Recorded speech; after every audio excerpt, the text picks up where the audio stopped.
Okay. Hey, Armantrout with my increasingly unruly COVID hair. And Jeanne Heuving is the coordinator of this series. Her hair still looks fine somehow. I don't get it. We have organized this series together. Today we will have Susan Gevirtz introduced by Jeanne. The audience will remain muted and the chat function turned off during the reading.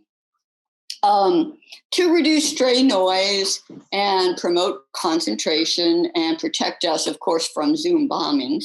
But before we get started, I want to tell you what we have coming up. Next week on November 8th, we have Monica Yoon, kind of a younger, somewhat younger generation poet, I think is really interesting and excellent. And then November 15th, we have our own Charles Alexander. November 22nd, Liz Willis. And on our last reading, November 29th, Layli Long Soldier will be here, whatever here means. But before Jeanne does the intro, I want to give her a brief introduction. So Jeanne Heuving is professor of interdisciplinary arts at the University of Washington, Bothell. Her fabulous prose collection, Mood Indigo, appeared this year from Selva Oscura Press, and she is the author of two recent critical books, The Transmutation of Love and you'd think I'd know this by heart by now, right? The Transmutation of Love and Avant-Garde Poetics from the University of Alabama Press. See, I don't need to look really. And Inciting Poetics, Thinking and Writing Poetry, a collection of essays co-edited with Tyrone Williams from University of New Mexico Press. So over to you, Jeanne. Hey, thank you, Ray. I'm very happy to introduce Susan Gevirtz. She's published multiple books of poetry, great titles, including Thrall, Hourglass Transcripts, Taken Place, and most recently, Hotel ABC. Her critical work includes her book on Dorothy Richardson, Narrative's Journey, the fiction and film writing of Dorothy Richardson, and Coming Events, Collected Writings. Susan was an early editor and contributor to, however, an important journal that I believe is yet to get its full historical due, published by Kathleen Fraser from 1983 to 1992, that asked of its experimental women writers that they accompany their work with working notes or a poetic statement at that linked contemporary women's experimental writing with the preceding generations of experimental and modernist women writers. One of the characteristics of much of Susan's work is that her prose carries the multivalent expectations of poetry, and her poetry carries the clarification demands of prose. In reading Gevirtz, I am brought into the presence of words that exceed their meanings and come to one as a kind of visitation. And then of the reverse, of words wrung from their usual meanings to better ascertain what they themselves obscure. I'm reminded of Paul Celan, who wrote, came a word came through the night, wanted to glow. And while this sense of language is very present in Susan, there is also its opposite. Went a word, went through the day, wanted to expedite. As evident in her different language experiments in Hotel ABC, for instance, there is a work titled Circadia, as in circadian rhythms, each needs its other, or in words taken from elsewhere in this book, Birds need handlers. Handlers need birds. In the work Script for Radio, the scripted script is both poem and poetics, enactment and comportment. Susan quotes from Jakobson's The Sound Shape of Language. What we knew as children, we must now grope for, because sight and sound have fallen apart. Yet Susan seeks not only the phenomenological synesthesia of words, but also their falling apart, their decomposition. In Script for Radio, she tells how the word gloire, French glory, gloire, arrives in a series of visitations. This is her. Before I had ever read or heard of gloire, it began making its visitations. It would not go away, and it led the way. Repeatedly, it woke me from sleep. It broke itself apart and reassembled its syllables, phonemes, letters. Sometimes its glitter background held the air up where it otherwise would have caved in, a tent missing poles. Radio Script ends with, what is not being said is being repeated. That is, well, for Gertrude Stein, for whom there was no such thing as repetition, only insistence, for Susan, repetition signals that which cannot be said, that which cannot be heard, whether willfully refused or simply outside of the listener's comprehension. Elsewhere, she writes, I do not venerate, I do not adorate, I repeat. So here's Susan. Well, thank you very much. And thank you, Jeanne and Ray, for having me as part of this great series. And to all of you for showing up. And Jeanne, that was the idea of visitation could be the sign under which this reading occurs. So it's perfect that you focused on that. Thank you. Ever since March and COVID lockdown, I've been pursued by prose about movies that I saw as a kid and a teen in LA, and also by visions of food from those times. To my total surprise, these keep coming, and now I think they're part of a manuscript called Movies and Food, and I'm going to read one of them to you to start with. Juliet of the Spirits. I used to wear capes, or at least a cape. I did not have a wardrobe of capes. Maybe I got that idea from Juliet of the Spirits, or maybe another Fellini film, I'm not sure. The cape was an attempt to imagine, maybe even live, another kind of life beyond the claustrophobia of family, friends, and school. I also combed the newspaper for things I could do that weren't on the usual menu. I got tickets for my friend Linda, my writing teacher, 9 years older, and I to go see Whirling Dervishes. I rode my bike far from home to attend a yoga class taught by some people called Sujata and Asoka. It is hard to imagine now, but yoga was not at all common then. The way Sujata and Asoka spoke and interacted with the 10 or so others in the rented community center room suggested another world of possibility for bodily and mental sensation. Of course, my teen stuck in LA travel itinerary also included going to many concerts and films. I was about 15 when I saw Juliet of the Spirits. I already knew about surprise appearances from those someone else may not see. I had never told anyone that when I was 8 and my grandmother took me to New York for the World's Fair, I woke up very early one morning and saw Jesus kneeling at the foot of the bed. I wasn't at all afraid, just surprised. I was in the bed with my grandmother and got up quietly to see if I could touch him.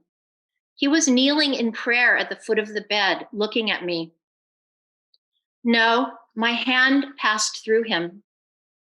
We were staying at my great uncle and aunt's apartment in a Jewish tenement in the Lower East Side. It always smelled like kasha cooking. We are Jewish. I had never seen any image of Jesus. I had barely even heard of him. So how did I know who this was? I wondered. But somehow I did, and I also knew that it was best not to tell anyone about this because they wouldn't believe me and would worry about me. For someone else, this might have been a conversion experience, but it had no impact in that vicinity for me. It did show me, though, that there were cracks in the world and strange things could occur in them. The New Art Theater was and still is on Santa Monica Boulevard across from Papa Bach's bookstore, now closed, and McCabe's music store, now open, but moved. It was at Papa Bach's that I first encountered Nightwood by Juna Barnes, and after reading it, I knew I was destined to love women the most. I encountered most of the life-changing books of my teens accidentally on the turnstile racks in Papa Bach. The New Art was having a Fellini festival. I went to all I could with my best friend, Susie. She was 3 years older and drove us all over. I wore my vintage lamb's wool coat that made my mother gag, as did all vintage clothing, and probably my favorite taffeta long plaid skirt. We were usually high, so it's likely we were, but if not, we certainly were when we left the theater after seeing the film. I was, of course, no stranger to movie theaters. I spent a good chunk of my child and teenhood in their welcome darkness. But the New Art was different. It was casual and surprising. They had some of the usual theater candy bars, but also big homemade peanut butter cookies and popcorn with different toppings, including the brewer's yeast and tamari. And they were clearly not just in it to pile in customers. The theater was often at least half empty, and the ticket seller always locked the front doors and booth and came to watch the film.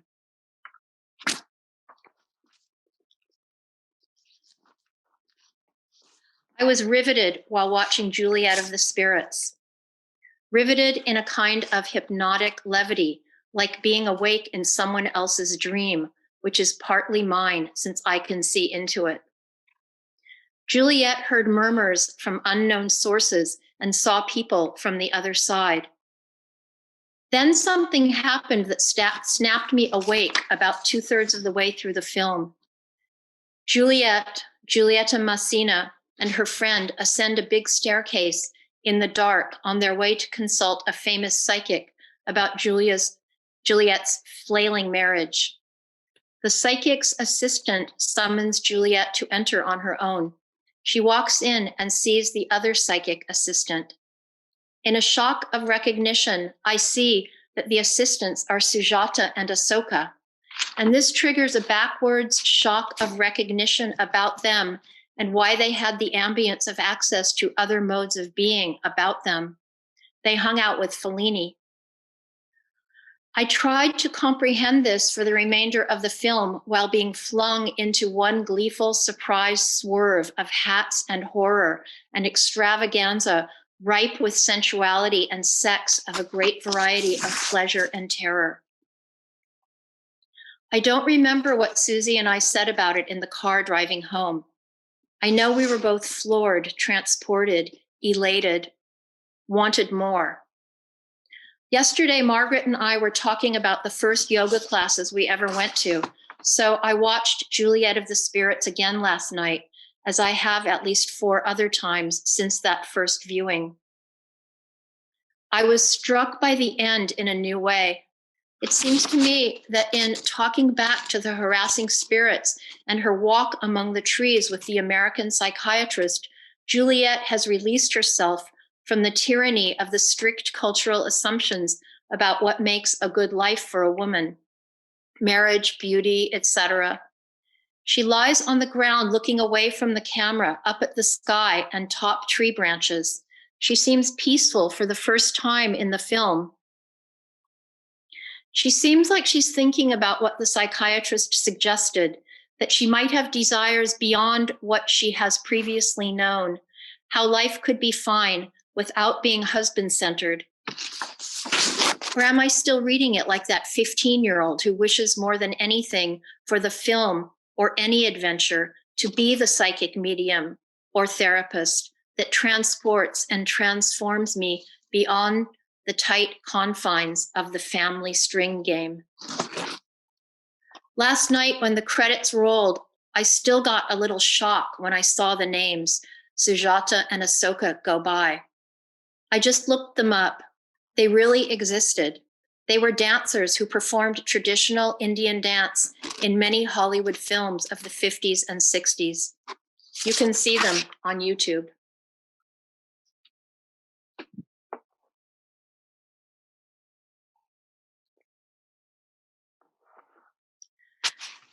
So I'm glad it's Day of the Dead. I'm not glad that it's the end of daylight savings. The election suspense, the pandemic, all of these converge to make a good moment to read from guide school. I mean, I'd read from it anyway, but I'm glad to be reading from it today. A few things about it. I went to the old country, the places the grandparents wouldn't talk about. I needed guides and had never had a paid guide before. I came to understand them as the brilliant adjunct faculty of the tourism industry and as the agitprop voice of the state, or rebels against the state narrative.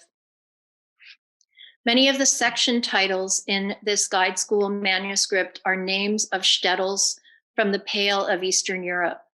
Often I don't know how to pronounce them. The place names changed depending on who ruled at the time. Most of them no longer exist. Each shtetl in Eastern Europe between the 16th and 20th centuries had a community book called a pincus. Annually, it was passed from one household to another. It was the responsibility of that year's house to record the important events of the community in it. So, sequential excerpts from guide school. I will read to you now. Spal, Hasad.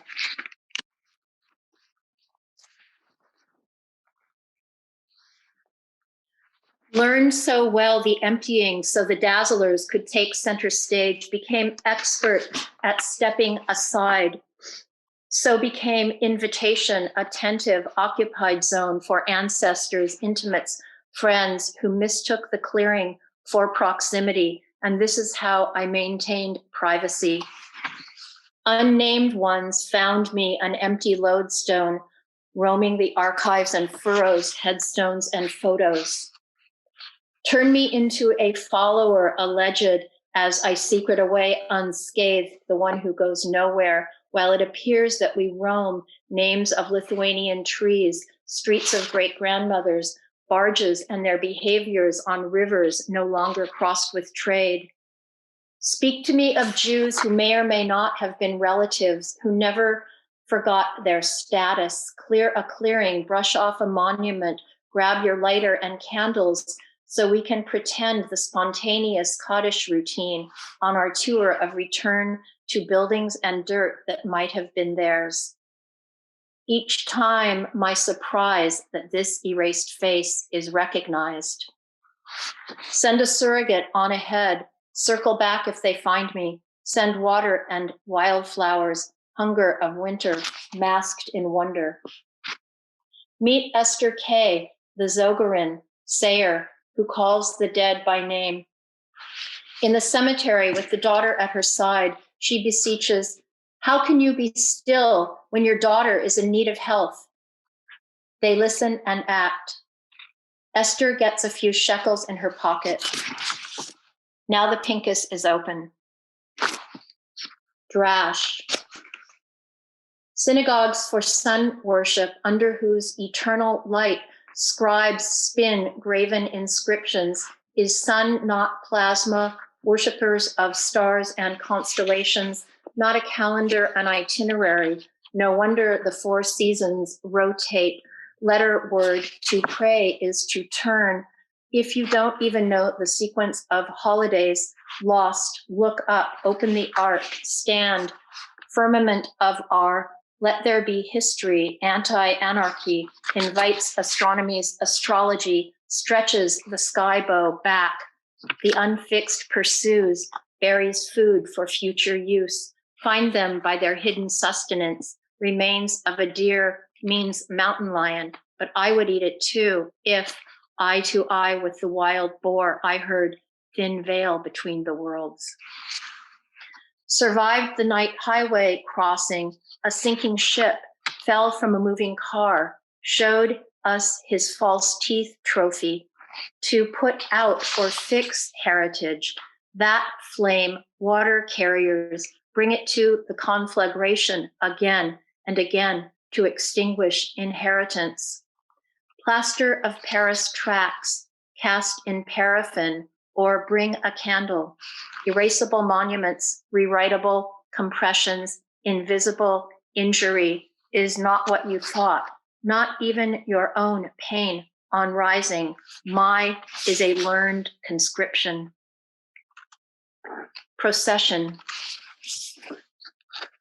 Side by side in twos, walk men in white robes, open Torahs held against bare chests, between scrolls, blank parchment, blank as their featureless faces.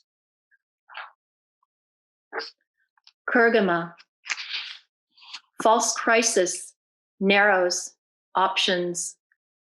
Walter Zanger wins the Israeli Ministry of Tourism's Distinguished Employees Award for official guides who with the elders bring milk to snakes.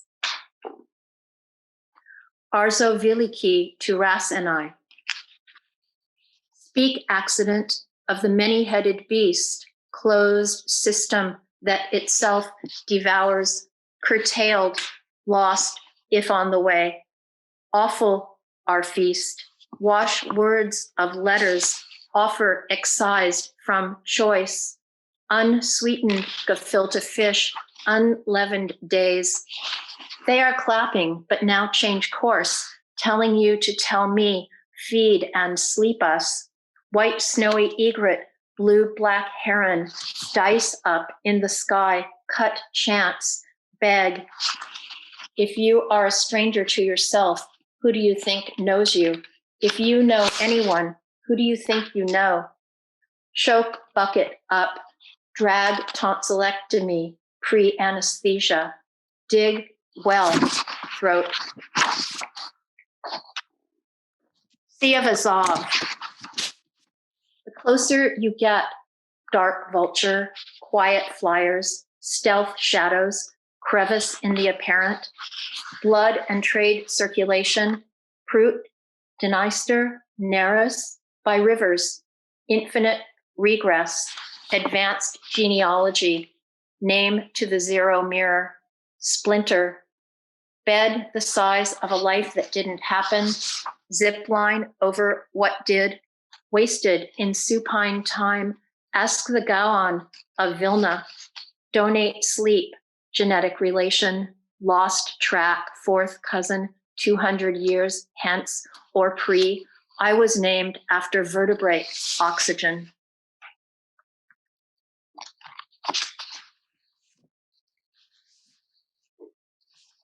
Counter remnant.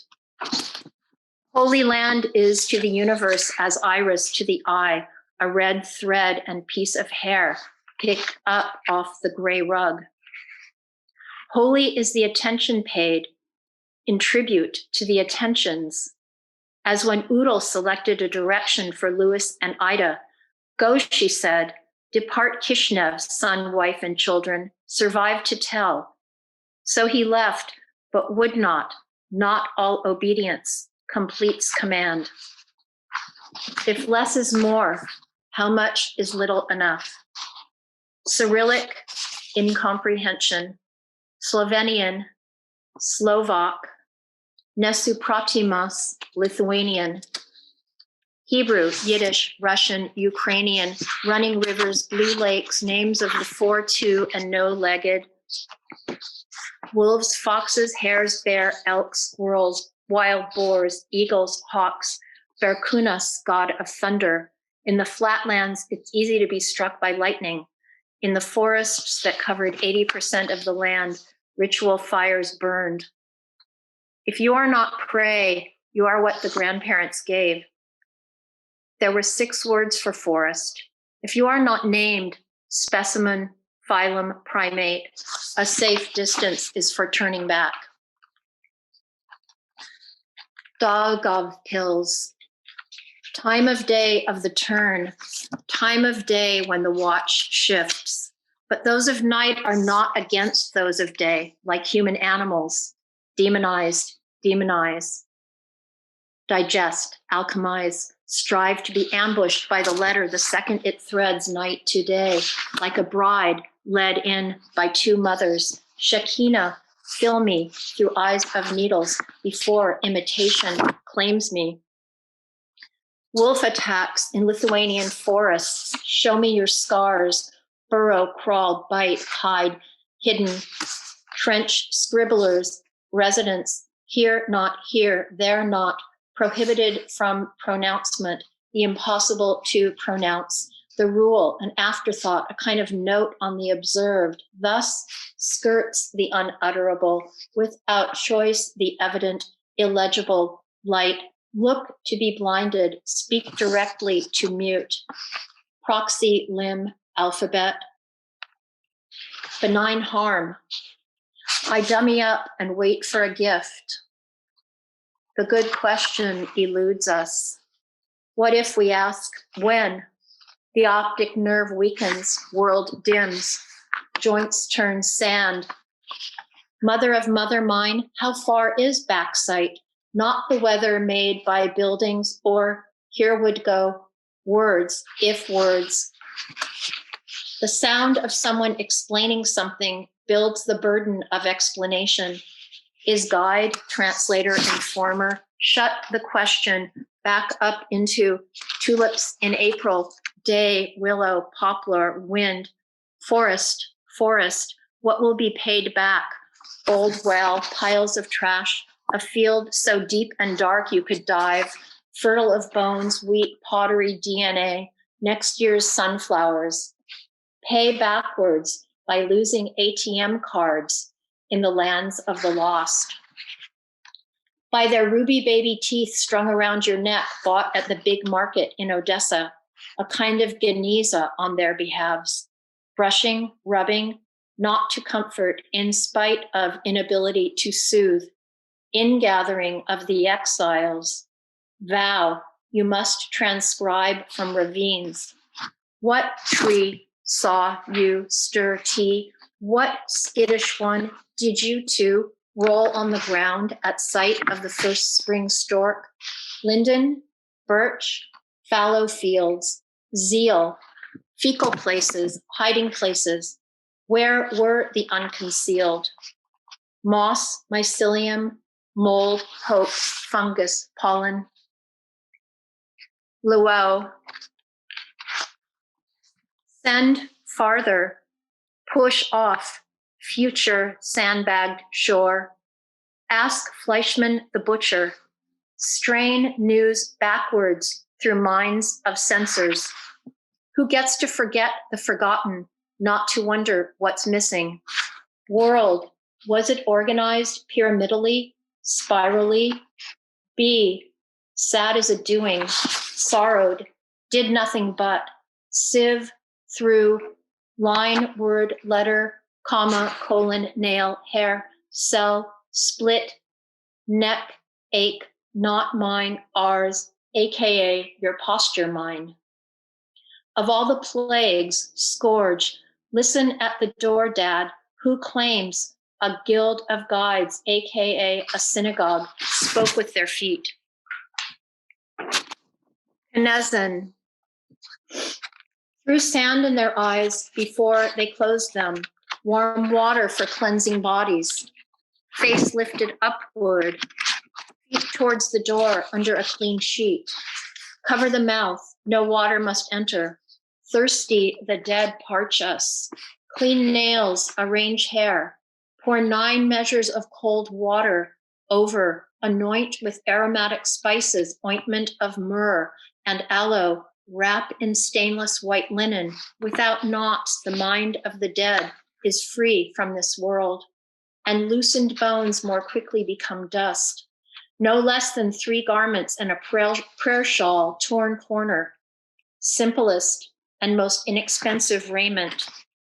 Bury in antiquated scrolls of the law no longer fit. Will you arise from graves fully clothed or naked is under debate. In a sleeping posture, hands and feet outstretched, a corner of the prayer cloak hanging out. Of the impermeable, invisible, impossible soaring and swirling for winter. Of the grand plan, the thwarted, the reignited, the busy of birds building in wind. Of the aim to make while unmaking, winds of the winning that is, not attempting to make, of the planless day and its glory. Nameless, faceless, one house of cards, accused of making hiding places, wolf dens, caves, tunnels. There are a lot of different kinds and degrees of captivity, she said. The angels of repair send fake flowers to the future, on which each its atrocity litany does its define and conquer job. Spilled cup into crops, any field soak up. One house of dirt, one canceled repetition, every field junkyard of crash.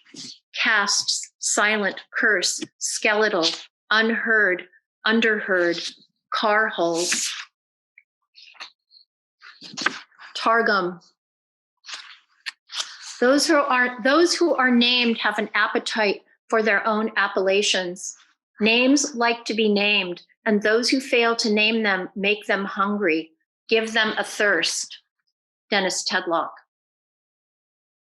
Rememberer, not theorizer, cauldron, not container, funnel, not vessel, silent but walking, cheesecloth seamstress, not ledger, Ouija, not GPS, make of me a vat, search party crucible, call them in augurer, legend, not map, place from which, let me be a dragoman for those between, explain nothing, show fingers of hands around the shovel from chaperone genie of robbed rubbing, conductor, keep me from guidance, guide me to usher, going back brew and simultaneous time, royal together, issue ID but not murmur, appellation, your silence unbroken, steward not owner, advise us, temporary vanguard, come forward, design, not letters, enter a pattern, repeated path of the plow and the cobble stitch, be my attendant, in distillation, offer my arm up, convoy monitor, the drip docent into pioneer blueprints, let rudder and scout escort pronounce. Trace vein, delicate grass, trample, run, encircle, surround, beware binoculars, escape, finger, recite, lobe. From the present leach fields, conflicting accounts of those who fished beside us swimmers, every organ a letter, scroll afloat on the buoyant questions, woke up with Manish Tana in my head, of coniferous trees there, oaks here. I too list wish word, the beckon to turn into landscape, be baptized or die, cause the Black Plague or perish from it. Vilna, 1316, first mention of a large Jewish settlement. To show the stateless, that is the job of the escort, to look straight at her, the sun. That was the day I fell. That was the day it rained. The day I saw the bald eagle. The day named for the day and given a face to breathe with.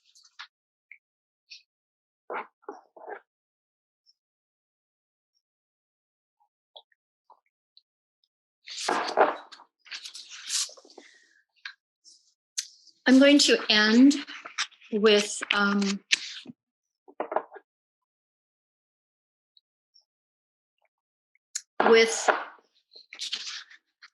this piece called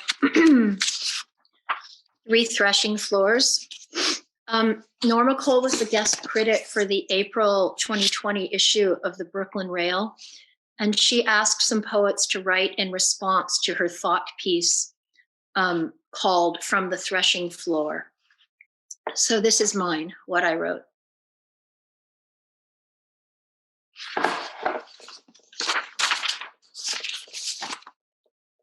Three threshing floors, or three invisibilities. First, after we hugged in greeting on Christmas in the visiting room at San Quentin prison, the first thing Talib said, breaking into a wide smile, was, "Ah, the sound of a baby crying, so wonderful. Among the many kinds of deprivation we live with in here, missing the sounds of the world is a huge one." Then we went straight to the vending machines. With our bounty, we sat facing each other on the same side of a table. He told me about his parole appeal. We talked about his memoir and the other writing he does for trade. If someone inside needs their story written, he writes it for stamps or other necessities. Living and writing living. I am Talib's writing mentor and friend. He had bought photo tokens, so we, a Muslim and a Jew, had our picture taken in front of the dusty plastic Christmas tree. Then it was 1:50 and everyone had to be out by 2 p.m. We hugged goodbye, thanked each other for the visit, and I joined the crowd of mostly families moving toward the screening exit. A lot of people were crying. I wasn't, but I felt emptied, tense, exhausted from being tracked and under scrutiny every second on the way in, while in, and on the way out. And I was only there for a few hours. On the phone a few weeks later, Talib said, "We've been under the fog line. It means we can't go out on the yard because they might not be able to see us. Can't go to the post office either." You could escape or cross a border in fog, or you could be disappeared in it. Second, in a coal cart on a track, I rode past sleeping lions, underground in an abandoned mine. The wooden cart was no longer used for coal. There was no danger of collapse. The lions were close, but docile as they turned in dreams of spinning, extraction along the seam, chaff, dross, tailings, into what is happening, what happening is. Of the many guises of that problem, the news, narcissistic parent, delivers inertia, distance, hunger for information, or being held in the mind of the mother in utero is the original holding environment. Children not held in the mind of their mother are lost, forgotten. If the sight of you is obliterated, you cannot imagine being seen or heard. Wordless or bludgeoned by words, worldless or on my mind. Thus the requirement. Follow the thread as if there is an outside to the locked room of etymological despair. The brilliant guy diagnosing why my furnace quit in January said, "I get better and better at fixing things, and I have less and less idea why or how." Rhythmicity, as Maria and Nicholas Torok call it. Call and response, or the answer song, as Tyrone Williams calls it. Buzz pollinators striking middle C, or sonication, so I've heard. Third, with their white heads and tails, you can spot them from far away. Aren't they easy prey? Bald eagles are soaring up and down the valley over the river. No, because fully grown adults have no known predators. They are bright so they can see each other, I add, making it up. To be born to the world is for each to enter abrupt and knowledgeable into the simple or thrashed truth of one's materiality, knowing that that which is not destined to a relation to the other is worthless. Glissant. The news feeds an emergency dopamine rush that keeps us coming back. Matt Taylor. Injects a jagged anti-rhythm, makes us distracted, unsuccessful mourners, melancholics who carry a tomb, who forge from whatever grave informs us, who might hear the answer song without the question. The original holding environment before we can see each other with the one in the dark, inside, mining, listening to one another's turning, breathing, dreaming. The holding tank, then prison, muffling, secreting from public view, thwarting, thrashing. Like buzz pollinators strike middle C to release pollen, a human voice or tuning fork in middle C will also release pollen. The consciousness of the nation is thus consciousness of relation, Glissant.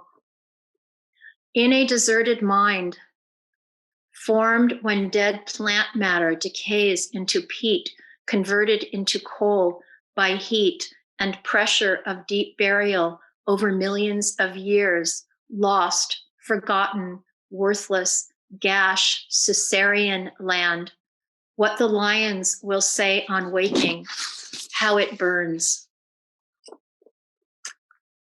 Thank you.